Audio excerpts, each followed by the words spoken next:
Әлеуметтік желілерге жүргізген мониторинг нәтижесінде Іле ауданының Қараой ауылындағы 49-шы мектеп оқушыларының тәртіптік мінез-құлқына байланысты құқық бұзушылық фактісі анықталды.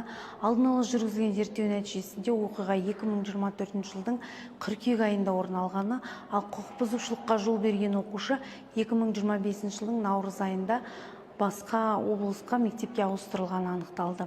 Қазіргі таңда оқиғаның барлық мән-жайын жан-жақты әрі объективті қарастыру мақсатында арнайы комиссия құрылды. Тексеру іс-шаралар қолданыстағы заңнама талаптарына сәйкес жүргізілуде.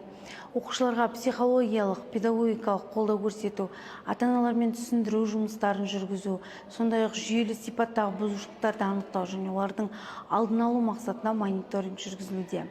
Тексеру нәтижелері бойынша оқиғаға қатысты оқушылармен қатар тәрбиелік жұмыста тиісті деңгейде ұйымдастырылмаған және жоғары тұрған органдарға уақытылы хабардар етпеген лауазымды тұлғалардың жауапкершілігі қаралатын болады.